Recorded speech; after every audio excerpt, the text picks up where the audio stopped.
SSC 26 batch তোমাদের test পরীক্ষায় বাংলা দ্বিতীয় পত্রের নির্মিত অংশে বরাদ্দ রয়েছে 70 নম্বর।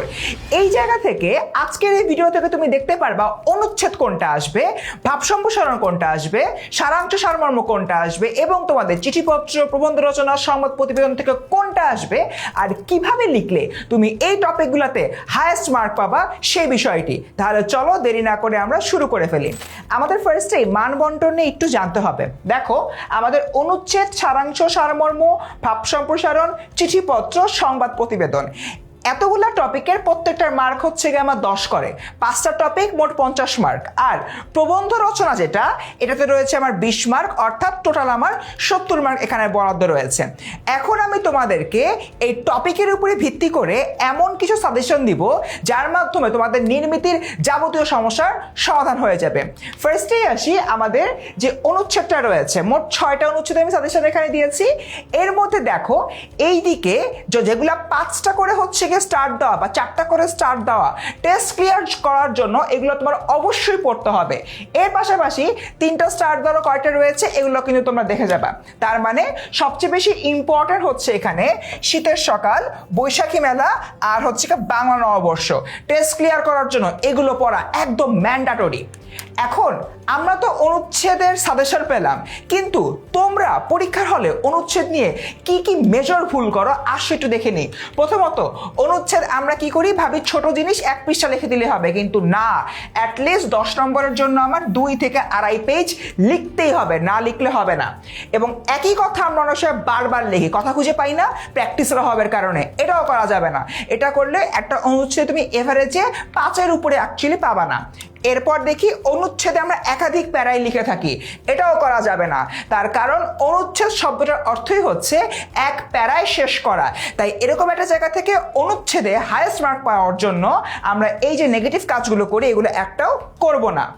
এরপরে দেখি পরবর্তী সাজেশন, সারাংশ ও সারমর্ম।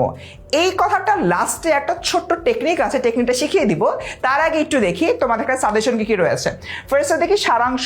সারাংশের ক্ষেত্রে আমরা দেখি মানুষের মূল্য কোথায়, তারপর আজকের দুনিয়াটা আশ্চর্যভাবে না খুঁজলেই নয়। এই যে দুটো আমাদের সারাংশ রয়েছে, এগুলো বিগত বছরগুলোতে এতবার আসছে। আর টেস্ট পরীক্ষা বলো আর মূল এসএসসি পরীক্ষার ক্ষেত্রে বলো, বিগত বছরের বোর্ড প্রশ্নে আসা প্রশ্নগুলো কিন্তু অনেক সময় রিপিট হয়। তাই এরকম একটা জায়গা থেকে আমার এই দুটো জিনিস বেশ ভালো করে মনে রাখতে হবে এবং পড়তে হবে। আর আমি 3 আর 4-এ আরো দুটো সারাংশ দিয়েছি, এগুলো হচ্ছে আমাদের পড়ে যেতে হবে।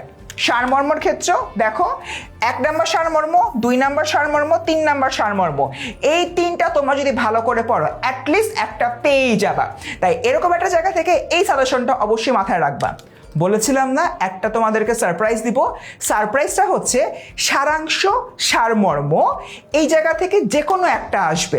সো আমরা যে কাজটা করব, যে সাজেশনটা রয়েছে সাজেশনটা পড়বো, আর সারাংশ সারমর্ম থেকে যে কোনো একটা যদি হচ্ছে আমি ভালো করে পড়ে যাই তাহলে কিন্তু আমার মোটামুটি পরীক্ষার হলে কমন পড়ে যাচ্ছে। সো এই জিনিসটা আমাদের মাথায় রাখতে হবে।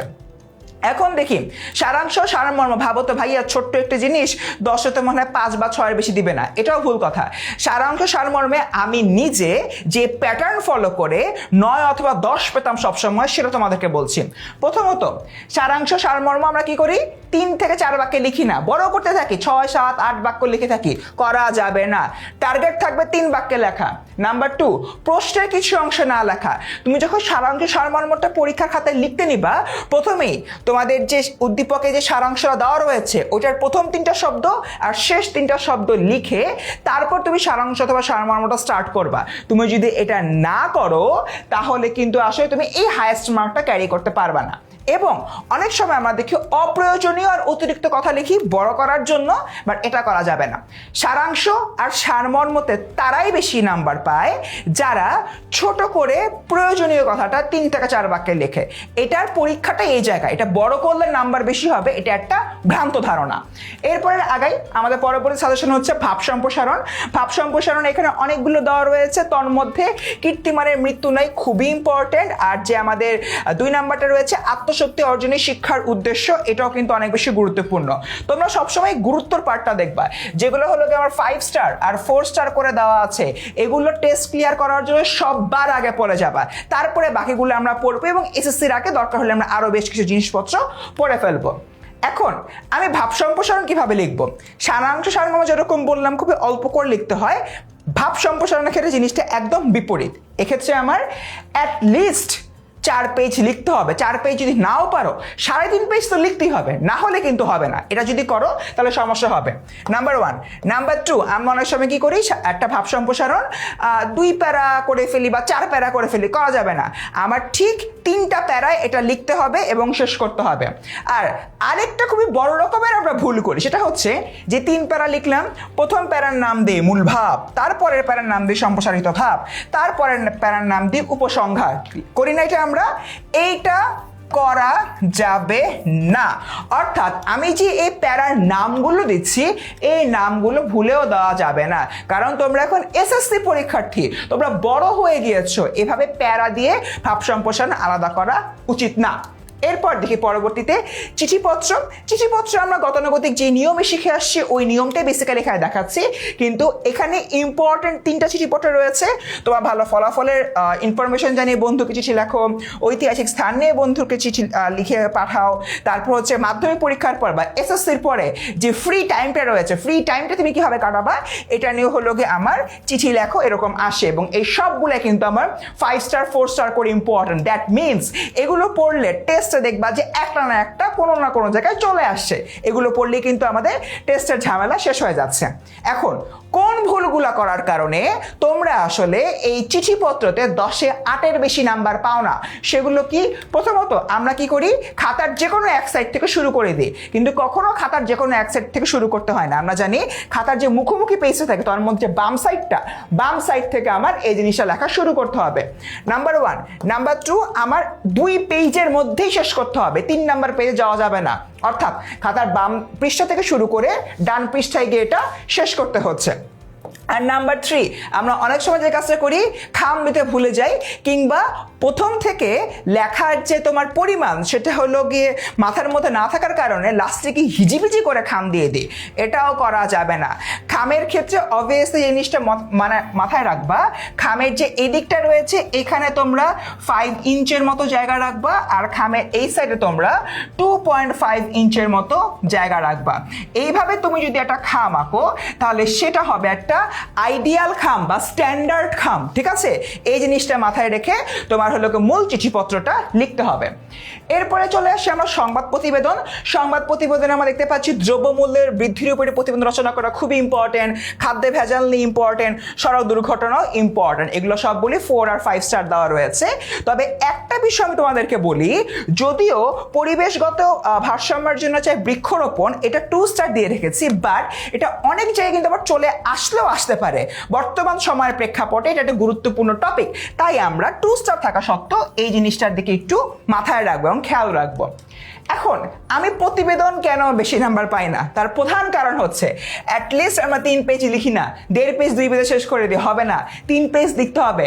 এটা অনেক ডেসক্রিপটিভ হওয়া লাগে, আকর্ষণীয় টাইটেল না দেয়া। খুবই সিম্পল একটা উদাহরণ বলি, তুমি যখন সংবাদপত্র পড়ো বা নিউজ পেপার পড়ো, যেই টাইটেলটা পড়ে তোমার খুব ভালো লাগে তুমি কিন্তু ওই নিউজটার ভেতরে ঢুকে পড়ো।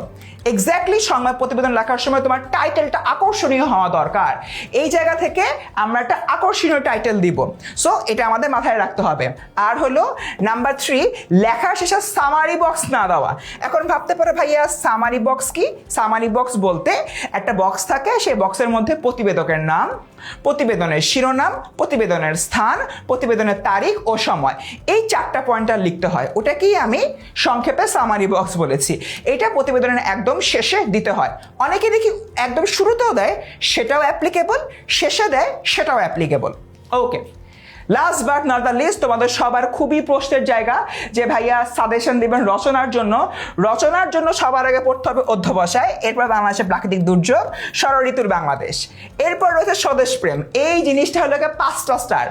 এই যে তোমার আমি এখানে 4টা রচনা বললাম 5 স্টার দেওয়া, এই 4টা পড়লে আমার মনে হয় না আর কোনো দিকে তোমাদের তাকাতে হবে।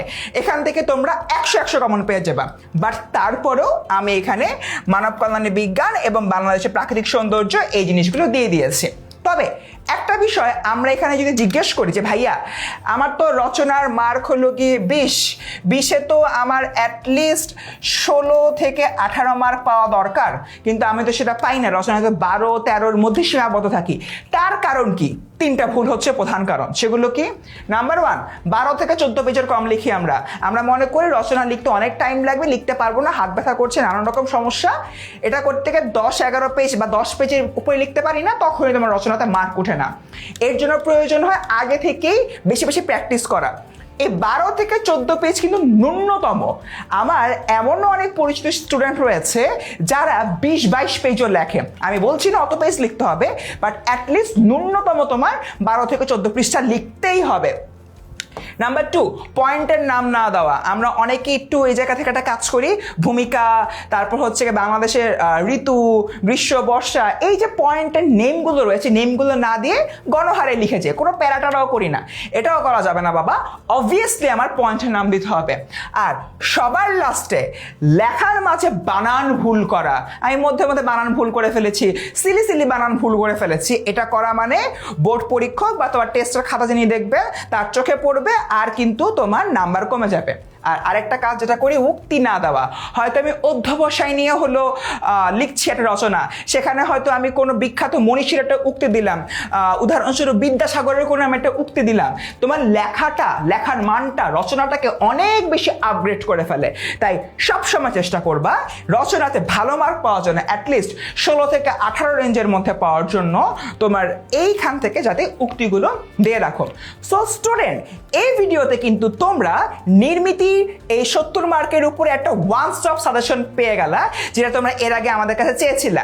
এখন দ্রুত কমেন্টে জানাও এই প্রত্যেকটা টপিকের একটা স্ট্যান্ডার্ড ফরম্যাট তোমরা চাও কিনা। যদি চাও কমেন্টে জানাও চাই। আর অবভিয়াসলি পরীক্ষার আগের রাতে যাতে এই ভিডিওটা হারিয়ে না যায়, তাই এই ভিডিওটা তোমাদের কাছে সেভ করে রাখো।